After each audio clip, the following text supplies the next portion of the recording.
ರಾಜಕೀಯ ಮಾಡಬಾರ್ದು. ರಾಜ್ಕುಮಾರ್ ತೀರ್ಕೊಂಡಾಗ ಏನಾಯ್ತು ಅವಾಗೆಲ್ಲ ನೋಡಿದ್ದೀವಿ ನೋಡಿ.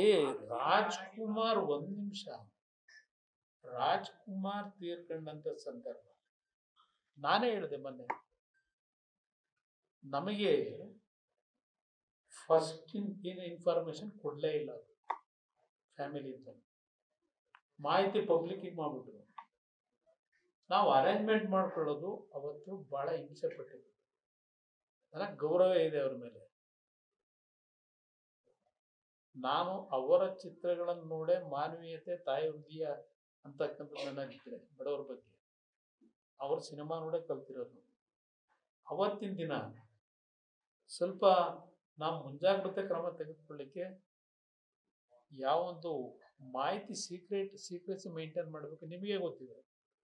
ಯಾರಾದರೂ ಒಂದು ಪ್ರಮುಖರು ನಿಧನರಾದಾಗ ಅರೇಂಜ್ಮೆಂಟ್ ಮಾಡೋವರೆಗೂ ಹೇಳಲ್ಲ. ಆದರೆ ಇಲ್ಲೇ ಅವತ್ತು ಆಸ್ಪತ್ರೆಯಿಂದ ಅನೌನ್ಸ್ ಮಾಡ್ಬಿಟ್ರು. ನಂತರ ಅವರ ಮೃತದೇಹವನ್ನು ಅವ್ರ ಮನೆಗೆ ತಗೊಂಡೋಗಿ ಸೆಲಾರ್ನಲ್ಲಿ ಅವ್ರೇನು ಕಣ್ಣು ದಾನ ಮಾಡಬೇಕು ಅಂತಿದ್ರು, ಅದಕ್ಕೆ ಆಪರೇಷನ್ ಮಾಡ್ಕೊಂಡು ಕೂತ್ಕೊಂಡ್ರು. ಅಷ್ಟರೊಳಗೆ ಜನ ಎಲ್ಲ ಗ್ಯಾದರ್ ಆದ್ರು. ನಾನು ಹೋದೆ ವಿಷಯ ಗೊತ್ತಾಗ್ತಿದ್ದಂಗೆ. ಆಮೇಲೆ ನಾವು ಕಂಠೀರವ ಸ್ಟೇಡಿಯಂನಲ್ಲಿ ಅರೇಂಜ್ಮೆಂಟ್ ಏನು ಮಾಡಬೇಕು ಮಾಡಿದ್ವಿ, ನೀಟಾಗಿತ್ತು. ಬೆಳಗ್ಗೆ 10 ಗಂಟೆಗೆ ಕೆಲವು ಟೆಂಪೋಗಳಲ್ಲಿ ಕೆಲವು ಗೂಂಡಾಗಳು ಸಿಮೆಂಟ್ ಡಬ್ಬಗಳು ಇವೆಲ್ಲ ಎತ್ಕೊಂಡು ಒಂದು ಬೆಂಕಿ ಹಚ್ಚಿ ಒಂದು ಅಶಾಂತಿ ವಾತಾವರಣ ಸೃಷ್ಟಿ ಮಾಡಬೇಕು ಅನ್ನೋದಕ್ಕೆ ಪ್ರಯತ್ನ ಪಟ್ಟರು. ಇದರಲ್ಲಿ ಯಾರಿದ್ದಾರೆ ಅಂತ ನಿಮಗೆ ಗೊತ್ತಲ್ಲ.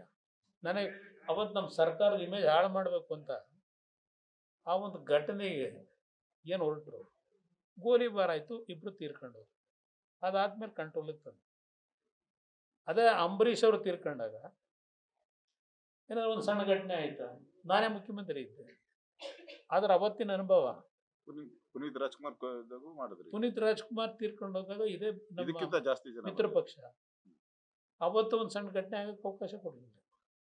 ಅದರಿಂದ ಅದನ್ನ ಇದಕ್ಕೆ ಹೋಲಿಕೆ ಮಾಡೋದು ಆಕ್ಚುಲಿ ಅವ್ರ ಸಣ್ಣತನ ಅಷ್ಟೆ.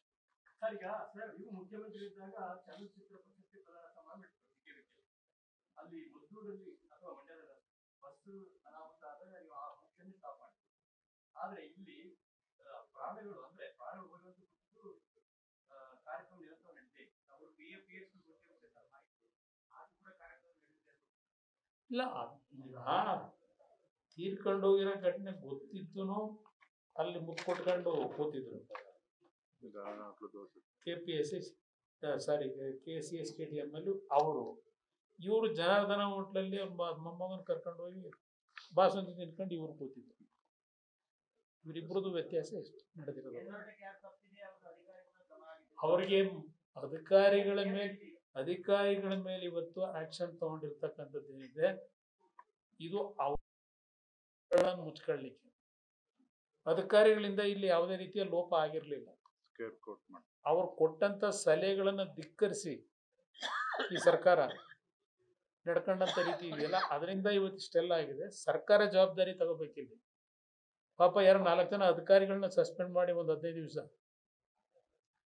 ಅವರ ಇಮೇಜ್ ಹಾಳು ಮಾಡೋದು ಅಷ್ಟೇ ಇವ್ರ ಕೆಲಸ. ನಾವು my demand this government should go. These two great leaders, Deputy CM and CM, they have to pay for this bad incident.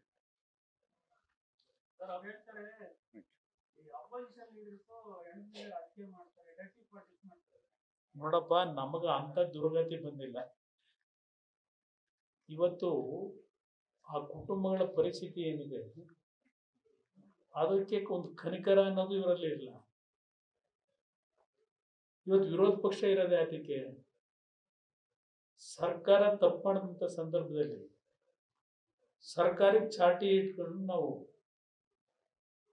ತಪ್ಪು ಮಾಡಿರ್ತಕ್ಕಂಥದ್ದನ್ನ ಸರಿಪಡಿಸ್ತಕ್ಕಂಥ ನಮ್ಮ ಜವಾಬ್ದಾರಿ ಇದೆ. ಹೆಣದ ಮೇಲೆ ರಾಜಕೀಯ ಮಾಡ್ತಕ್ಕಂಥ ದುರ್ಗತಿ ನಮ್ಗೆ ಇನ್ನೂ ಬಂದಿದೆ. ಅಂತ ಒಂದು ರಾಜಕಾರಣ ನಾವು ಹಿಂದೆನೂ ಮಾಡಿಲ್ಲ, ಮುಂದೆನೂ ಮಾಡಿಲ್ಲ.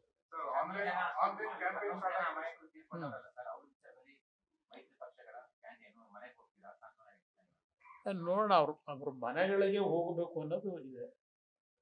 ನಮ್ಮ ಪಕ್ಷದಿಂದಲೂ ಅಷ್ಟೇ, ಬಿಜೆಪಿ ನಮ್ಮ ಸ್ನೇಹಿತರುಗಳನ್ನು ಅದು ಹಲವಾರು ಭಾಗದಲ್ಲಿ ತೀರ್ಕೊಂಡು ಹೋಗಿದ್ದಾರೆ. ಒಂದ್ ದಿವಸದಲ್ಲಿ ಎಲ್ಲ ಕಡೆ ಹೋಗ್ಲಿಕ್ಕೆ ಆಗೋದಿಲ್ಲ. Online campaign I stand with Bangalore city police. Yes, because why that campaign started, everybody knows there is no fault of police officers, no failure of police. This is the failure of this government. That's why this campaign is going on. ಅವ್ರೇನು ಯಾವ್ದು ಬೇಕಾದ್ರೂ ಮಾಲೀಕತ್ವ ಪಡಿತಾರೆ, ಅದೇನು ಅವ್ರಿಗೇನು ತೊಂದರೆ ಇಲ್ಲ. ಅವ್ರಿಗೆ ಏನು ಬೇಕಾದ್ರೂ ಮಾಡ್ತಾರೆ. Thank you brother. News First, ನಿರ್ಭೀತಿಯಿಂದ ನಿಮ್ಮ ಪರವಾಗಿ.